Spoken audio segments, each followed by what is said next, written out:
कैसे हैं आप सब। आप सभी का आपके अपनी YouTube channel sociology with Sangeeta में मैं संगीता स्वागत करती हूं।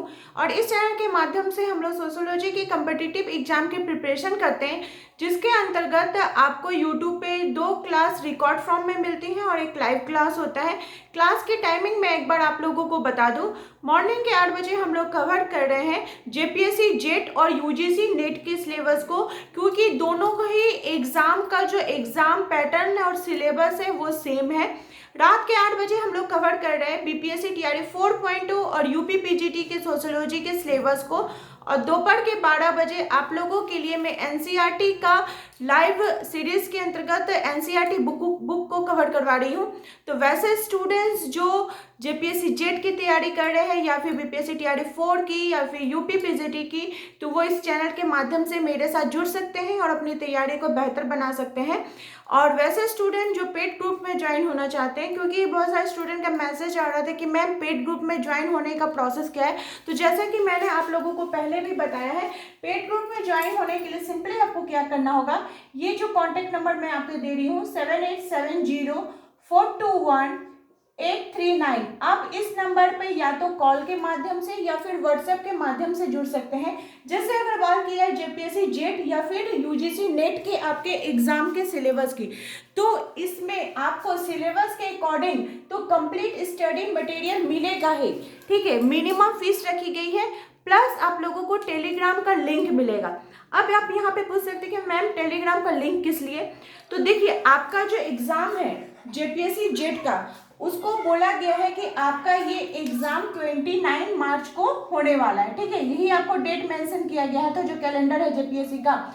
तो मैं आपको पेड ग्रुप के अंतर्गत कंप्लीट स्टडी मटेरियल प्रोवाइड करूंगी, प्लस टेलीग्राम में 1 फरवरी से यानी फरवरी के 1 तारीख से आप लोगों का टेलीग्राम पे प्रीवियस ईयर क्वेश्चन बेस्ड में टेस्ट स्टार्ट कर दूंगी, जो कि पेड ग्रुप के स्टूडेंट के लिए बिल्कुल ही फ्री है। तो इससे क्या होगा कि आपका थ्योरी का भी प्रैक्टिस होता जाएगा, प्लस आप लोगों का जो क्वेश्चन है उसका भी प्रैक्टिस हो जाएगा। साथ ही साथ वैसे स्टूडेंट जो बीपीएससी टीआरई 4.0 की तैयारी कर रहे हैं या फिर यूपी पीजीटी की तैयारी कर रहे हैं, तो टीआरई 4 के लिए मैं लूसेंट का एक सीरीज स्टार्ट कर रही हूँ। किसका? लूसेंट का एक सीरीज स्टार्ट कर रही हूँ, जिसमें लूसेंट का चैप्टर वाइज आपको हिस्ट्री प्लस ज्योग्राफी प्लस आप लोगों का साइंस को मैं लूसेंट बुक से कवर करूंगी। इसमें आपको सिंपली क्या करना है, इसी नंबर पे आपको कॉल करना है और आपको रिस्क 200 पर मंथ का अगर आप चाहते हैं तो वो भी एक है, या फिर 500 जब तक एग्जाम ना हो, ये दोनों है। जिससे आप जुड़ना चाहते हैं, जिस रूप में आप उस रूप में जुड़कर अपनी तैयारी को बेहतर बना सकते हैं। लूसेंट में आपका आधुनिक भारत के इतिहास से शुरू हो जाएगा। तो चलिए, ये तो थी कुछ बेसिक बातें। अब हम लोग अपना सिलेबस को, जो कि हमारे थिंकर है हेरोल्ड गारफिंकल, इनकी थ्योरी को देखते हैं, इनकी बायोग्राफी को देखते हैं, इनके इंपॉर्टेंट बुक्स को देखते हैं, जो कि हमारे सिलेबस में मेंशन किया गया है। तो बात की जाए हेरोल्ड गारफिंकल की, तो ये कौन थे? ये एक अमेरिकी समाजशास्त्री थे। कौन थे? ये अमेरिकन समाजशास्त्री थे। हेरोल्ड गारफिंकल के बारे में अगर बात की जाए तो इन्होंने जो सिद्धांत दिया था, वो उनके सिद्धांत का नाम क्या था? एथनोमेथोडोलॉजी। क्या था? एथनोमेथोडोलॉजी, ये इनका सिद्धांत था। एथनोमेथोडोलॉजी, जिसको कि हिंदी में बोला जाता है लोक विधि विज्ञान। क्या बोला जाता है? लोक विधि विज्ञान। और या फिर आपका निर्जाति पद्धति शास्त्र। क्या बोला जाता है? निर्जाति पद्धति का शास्त्र। एथनो मतलब लोक, मेथड मतलब विधि,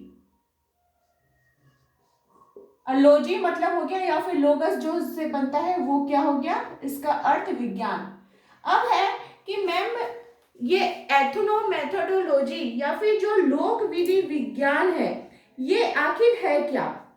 तो कोई भी जो समाज होता है, ठीक है, किसी भी समाज की बात की जाए तो उस समाज के अंतर्गत जो घटनाएं होती है, जो चीजें होती हैं, जिसको फॉलो करके किया जाता है वो क्या कहलाता है, लोक विधि विज्ञान कहलाता है। ठीक है, क्या कहलाता है, लोक विधि विज्ञान।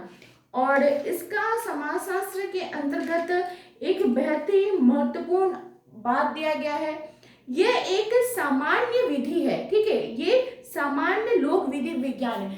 हेरोल्ड गार्फिंकल की जो थ्योरी है, आप इसको नहीं बोल सकते कि बहुत बड़ा शास्त्रीय सिद्धांत के अंतर्गत आता है। शास्त्रीय सिद्धांत का मतलब क्या हुआ कि जो बड़े बड़े सिद्धांत होते हैं, जैसे इमानुएल दुर्खेम हो गए, कार्ल मार्क्स हो गए, इस टाइप के इनके सिद्धांत का जो समाज में एक महत्व होता है, उस टाइप का इनका सिद्धांत नहीं है, बल्कि इनका सिद्धांत जो है ये बहुत ही छोटे रूप में है। और आप बोल सकते हैं ये सिद्धांत भी नहीं है, लेकिन फिर भी लोग इसको फॉलो कर रहे हैं, इसको देख रहे हैं। और क्या चीजें हैं, कैसे लोक विधि विज्ञान, मतलब हम जो समाज के अंतर्गत रहते हैं, हमारा जो व्यवहार है उसके बारे में। जैसे देखिएगा, आपको बोला जाता है कि साधारण व्यवहार, कि जब आपके घर में कोई गेस्ट आते हैं तो आपके जो बड़े रहते हैं या फिर आपके जिनका मैरिड हुआ हुआ है उनके हस्बैंड बोलते हैं कि चलो चाय वाय लाओ। ठीक है, तो चाय तो आपका समझ में आ गया। अब ये वाई क्या है, जो कि ब्रीचिंग शब्द है, ब्रीचिंग के अंतर्गत आएगा। तो आप इसमें ऑटोमेटिक समझ जाते हैं कि चाय के साथ हो सकता है आपको बिस्किट लाने के लिए बोला जा रहा है या फिर कुछ स्नैक्स लाने के लिए बोला जा रहा है। मतलब ये व्यवहार है, एक व्यवहार। आपके घर में कोई आता है तो आप उसको चाय देते हैं, ठीक है, पीने के लिए, तो उनका क्या हुआ, चाय देकर आप उनको सम्मान कर रहे हैं। आपके घर में कोई बड़े आते हैं तो उनको नमस्कार करते हैं, प्रणाम करते हैं। ठीक है, तो ये सब क्या है, लोग आपको सिखाया नहीं जाता, बल्कि आपके कॉन्शियस माइंड में रहता है और आप उसी चीज को फॉलो करते हुए चलते हैं। तो ये सामान्य जन का अध्ययन करने वाला एक विधि है। लोक विधि विधि क्या है, ये सामान्य जन का अध्ययन करने वाला है। और जो हेरोल्ड गार्फिंकल की बात करें, ये अल्फ्रेड सूच के शिष्य थे एवं पार्सन्स के सानिध्य में उन्होंने अपना पीएचडी को उन्होंने कंप्लीट किया था। और इनके जो अध्ययन की इकाई है वो कैसी है, तो अंतःक्रिया है, ना कि अंतःक्रिया। ठीक है, ये चीज को ध्यान में रखिएगा। और प्रतीकात्मक अंतःक्रियावाद का जो ढांचा था उसको उन्होंने प्रस्तुत करने के संदर्भ में लोक विधि विज्ञान को लिया। साथ ही साथ जो प्रघटना शास्त्र था उसको आधार मान के उन्होंने अपना सिद्धांत एथनोमेथोडोलॉजी लिया। अब यहाँ पे आप क्वेश्चन कर सकते हैं कि मैम उन्होंने जो अपना ये सिद्धांत दिया तो उनकी कौन सी पुस्तक में दिया था, क्योंकि कोई बुक में ही तो अपने सिद्धांत को वो दिए रहते हैं। तो इनकी पुस्तक थी स्टडीज इन एथनोमेथोडोलॉजी। क्या था इनकी पुस्तक का नाम, स्टडीज इन एथनोमेथोडोलॉजी, जो कि कब रचना की गई थी, तो 1967 में की गई थी। अच्छा, हेरोल्ड गार्फिंकल का जन्म के बारे में हम लोगों ने नहीं देखा ना। इनका जन्म हुआ था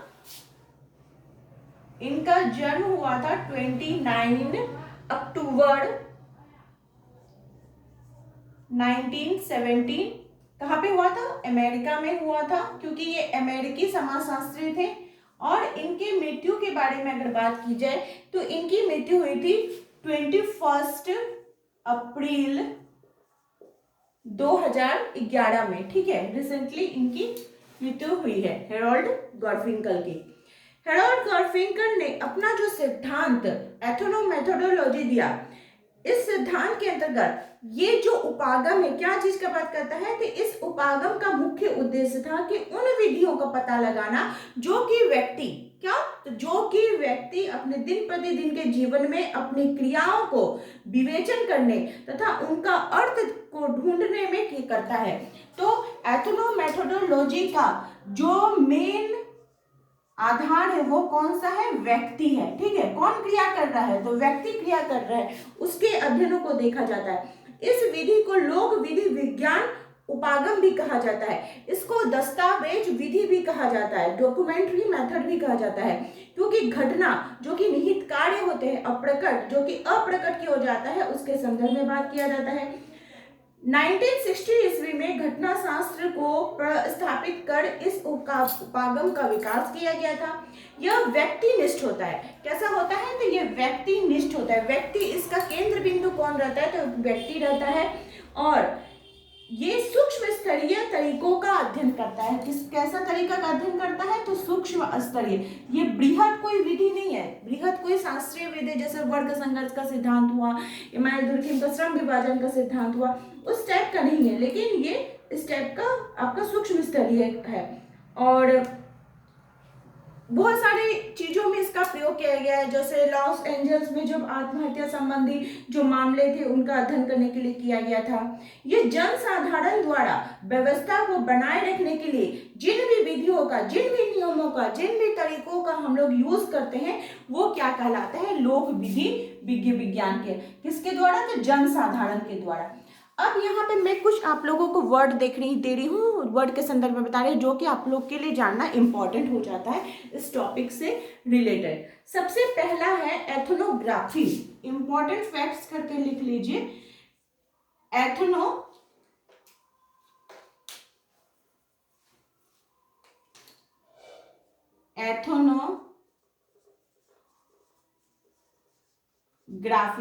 ये एथनोग्राफी क्या है?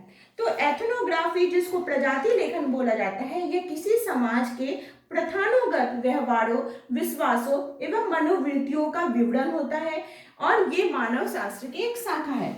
नेक्स्ट है एथनोलॉजी। एथनोलॉजी, ये एथनोलॉजी क्या होता है? एथनोलॉजी, जिसको कि प्रजाति शास्त्र बोला जाता है, ये भिन्न समाजों के सांस्कृतिक तत्वों का तुलनात्मक अध्ययन करता है, गुणात्मक अध्ययन करने की एक विधि होती है। फिर है एथनोमेडिसिन।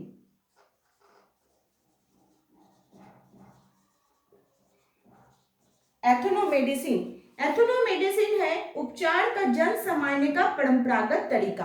अब आपने जो इतने सारे इन सभी शब्दों को पढ़ा, इन सभी लोक विधि विज्ञान ये चीज देखा, तो अगर आपको अब बोला जाए कि बताइए इसका विशेषता बताइए, तो सबसे पहला क्या है कि इसका एथनोग्राफी क्या है? ये एक जनसाधारण की विधि है। इसका केंद्र बिंदु जो होता है वो व्यक्ति होता है, ये व्यक्तिनिष्ठ होता है। इसके अंतर्गत सूक्ष्म स्तरीय अध्ययन किया जाता है, जो हमारे दिन प्रतिदिन के व्यवहार है उसका अध्ययन किया जाता है। किसमें? तो लोक विधि विज्ञान के अंतर्गत किया जाता है। ये क्लासिकल जो सिद्धांत होते हैं, जो बड़े सिद्धांत होते हैं, उसका क्या होता है? ये विरोधी होता है और ये सूक्ष्म स्तरीय सिद्धांतों पर जोर देता है। ठीक है, और सूक्ष्म स्तरीय सिद्धांत के साथ इरविंग गॉफमैन का भी नाम जुड़ा हुआ रहता है। ये सामाजिक यथार्थ स्थिति पर की परिवर्तनशील और मानव निर्मित की बात करता है। एक और चीज आपको दिखेगा कि हेरोल्ड गारफिंकल ने तो जो अपनी पुस्तक थी स्टडीज इन एथनोमेथोडोलॉजी 1967 में इसके संदर्भ में बात की, तो उन्होंने इसके सिद्धांत को दिया था। लेकिन सबसे पहले उन्होंने एथनोमेथोडोलॉजी का प्रयोग 1954 में अमेरिकन सोशियोलॉजी एसोसिएशन में किया था। कब किया था?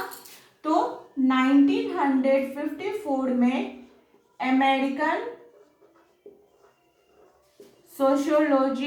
सोशियोलॉजिकल एसोसिएशन, इसमें सबसे पहले इस शब्द का उन्होंने प्रयोग किया था। और उससे भी पहले जब 1940 में ज्यूरी में उन्होंने इसके संदर्भ में अपना एक विचार प्रस्तुत किया था। और फिर बात की जाए हेरोल्ड गारफिंकल क्या, तो इनके ऊपर किनका किनका प्रभाव था, कभी कभी ऐसे क्वेश्चन भी देखने को मिलते हैं। तो ये सूट्स इनके क्या कौन थे? गुरु थे, ये सूट्स के शिष्य थे। फिर एडमंड हर्सल का प्रकटना शास्त्र से ये प्रभावित थे। उसके बाद एडॉन गुडविच से प्रभावित थे। तो बात की जाए एथनोमेथोडोलॉजी की, तो ये क्या है? लोक विधि विज्ञान है। और लोक विधि विज्ञान के अंतर्गत इसकी भी मुख्य दो अवधारणाएं देखने को मिलती हैं। कैसे? तो दो अवधारणाएं देखने को हमें मिलती हैं। वे दो अवधारणाएं कौन कौन सी हैं? तो आत्मवाचक क्रिया और निर्देशिका। आत्मवाचक रहता है मतलब हम जो सोसाइटी के अंतर्गत कर रहे होते हैं, अपना अध्ययन करता है। किसका अध्ययन करता है? तो अपना अध्ययन करता है, आत्मवाचक। और दूसरा जो है निर्देशिका। क्या है? निर्देशिका। यानी कि जिसको कि संदर्भिता बोला जाता है, मतलब कोई एक संदर्भ, जैसे हम लोग बोलते हैं ना कि वो टीचर है, हम उनके जैसा बनेंगे, तो इस टाइप का जो संदर्भ लेकर किया जाता है वो निर्देशिका यानी संदर्भ के अंतर्गत आता है। और इसके अंतर्गत ये जो जन विधि सिद्धांत है उसकी निरंतरता हमें देखने को मिलती है। जो टीकात्मक व्यवहार हो गया, जो कि ब्रीचिंग थ्योरी है, जैसे बोले ना कि चाय वाय, तो आपको खुद समझ लेना होगा कि वाय का क्या बोला जा रहा है, क्या स्नैक्स लाने के लिए, बिस्किट लाने के लिए, तो मतलब ये जन साधारण का बात है जो कि लोक विधि विज्ञान है। तो आई होप आप लोगों को आज की क्लास हेल्पफुल लगी होगी, थोड़ी अच्छे प्रकार से समझ में आ गई होगी। इसी प्रकार से आप लोग चैनल के साथ जुड़े रहिए। आप सभी का मेरे चैनल पर बने रहने के लिए बहुत बहुत धन्यवाद।